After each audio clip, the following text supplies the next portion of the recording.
नमस्कार, मैं हूं आपका दोस्त विजय विद्रोही। तो महाराष्ट्र के मुख्यमंत्री देवेंद्र फडणवीस होंगे। महाराष्ट्र के एक उप मुख्यमंत्री अजीत पवार होंगे।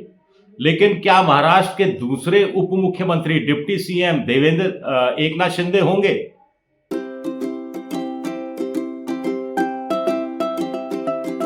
मामला यहां भी फंसा हुआ है।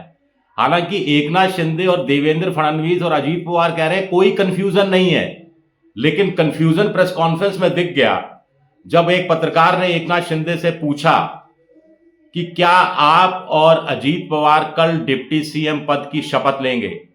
इससे पहले देवेंद्र फडणवीस ने कहा था कि महायुति चाहती है कि एकनाथ शिंदे मंत्रिमंडल का हिस्सा बने और मुझे बड़ी खुशी होगी कि वो हमारे कैबिनेट के फॉर्मेशन में बड़ी भूमिका एकनाथ शिंदे निभाएंगे। लेकिन जब पत्रकारों ने एकनाथ शिंदे से पूछा कि क्या आप और अजीत पवार डिप्टी सीएम की शपथ लेंगे, तो एकनाथ शिंदे ने कहा अरे अभी रुको ना, थोड़ा शाम तक रुको ना। यानी मामला फंसा हुआ है, पेच उलझा नहीं है, उलझा हुआ है। और तुरंत बगल में बैठे अजीत पवार बोल के मैं तो ले रहा हूं भाई, और ठहाका लगा। उसके बाद तीनों ने कहा कोई कंफ्यूजन नहीं है, और एकनाथ शिंदे ने प्रेस कॉन्फ्रेंस खत्म की, उठ खड़े हुए और बहुत जोर का ठहाका लगाया। और पहली बार राजभवन में जाने के बाद देवेंद्र फडणवीस हंसते मुस्कुराते हुए नजर आए। नहीं तो इससे पहले चेहरा थोड़ा उतरा हुआ था, थोड़े उदास से नजर आ रहे थे और कुछ बोल भी नहीं रहे थे ज्यादा। चेहरे पर मुस्कान भी उस रूप में जैसे देवेंद्र फडणवीस के चेहरे पर 1.5 इंची मुस्कान थी, वैसी मुस्कान नजर नहीं आ रही थी। तो मुख्यमंत्री पद तो हाथ से जाता रहा। अब भी एकनाथ शिंदे पत्ता क्यों नहीं खोल रहे हैं, जबकि कल शाम को 5:30 बजे विधिवत शपथ होनी है। क्या अब भी गृह मंत्रालय को लेकर पेच फंसा हुआ है? पहली बात तो यह है कि मुख्यमंत्री नहीं बनाए जाने से एकनाथ शिंदे नाराज चल रहे हैं, और क्या डिप्टी सीएम भी नहीं बनेंगे, या उनको लग रहा है कि देवेंद्र फडणवीस के अंडर में वो डिप्टी सीएम क्यों बने? तो क्या अपने बेटे को डिप्टी सीएम अभी भी बनवाना चाहते हैं, या अपनी पार्टी के किसी नेता को वो डिप्टी सीएम बनवाना चाहते हैं? ये एक बड़ा सवाल है। मुख्यमंत्री पद तो उनके हाथ से जाता रहा, इसके 3-4-5 कारण है।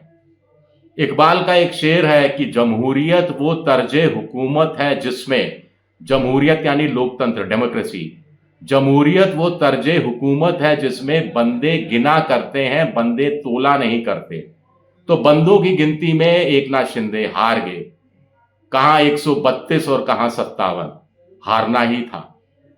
अब अगर यही बीजेपी 80, 90, 95 पर अटक गई होती, यही अजीत पवार 41 की जगह 10-15 सीटें लाए होते, तो एकनाथ शिंदे 57 की जगह 40 सीटें लाकर भी मुख्यमंत्री शायद शपथ कर ले रहे होते। लेकिन ऐसा होना नहीं था। फिर देवेंद्र फडणवीस को संघ का भारी समर्थन प्राप्त था। संघ को नाराज करने की स्थिति में अमित शाह और नरेंद्र मोदी इस समय नहीं है।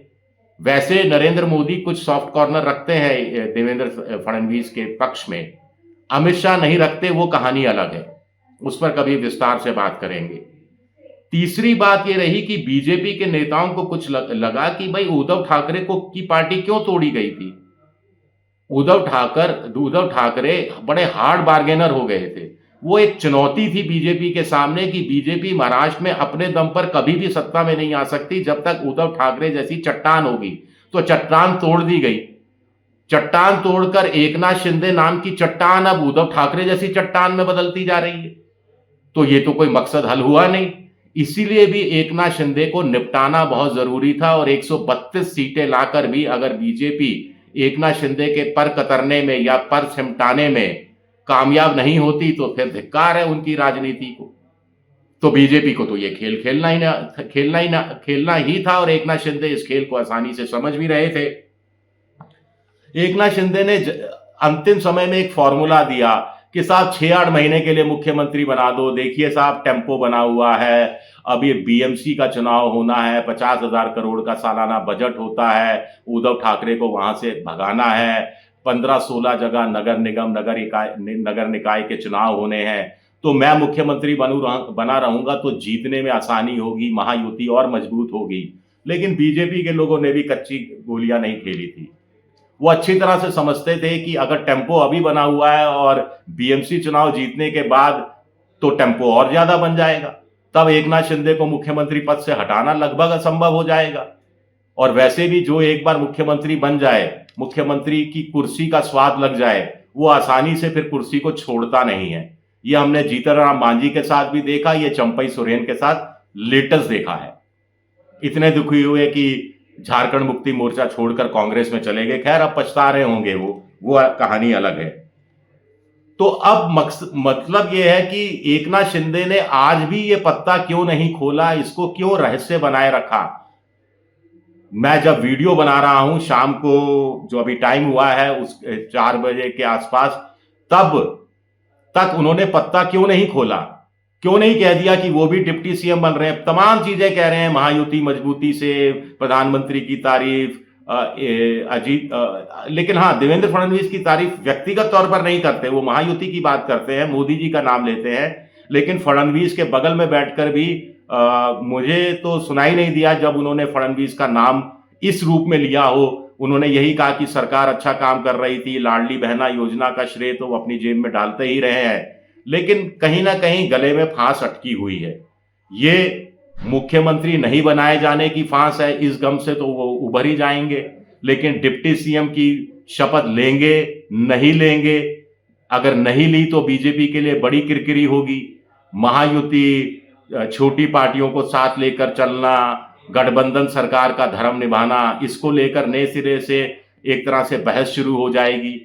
फिर दूसरी एक और बड़ी बात है कि इस बहाने वो गृह मंत्रालय पर कब्जा करना चाहते हैं, या ये मानकर चला जाए कि डिप्टी सीएम, जब मैं वीडियो बना रहा हूं तब तक मामला अटका हुआ है गृह मंत्रालय को लेकर। क्या बीजेपी इस समय भी अड़ी हुई है कि गृह मंत्रालय एकनाथ शिंदे को नहीं दिया जाएगा? और एकनाथ शिंदे ने राजभवन की प्रेस कॉन्फ्रेंस का इस्तेमाल बीजेपी के नेताओं को ये मैसेज देने में दिया है कि देखिए, गृह मंत्रालय नहीं दोगे तो फिर मैं डिप्टी सीएम भी नहीं बनूंगा। या मामला 10-12 मंत्री बनाए जाने का है, 12-13 मंत्री चाहते हैं वो, और मंत्रालय अच्छे वाले चाहते हैं। तो महाराष्ट्र में पिक्चर अभी बाकी है, देखना दिलचस्प होगा कि कब पत्ता ये खुलता है, कब ये जलेबी नहीं रहती है। शुक्रिया मेरा वीडियो देखने के लिए। पसंद आए तो लाइक कीजिए, सब्सक्राइब कीजिए, शेयर कीजिए।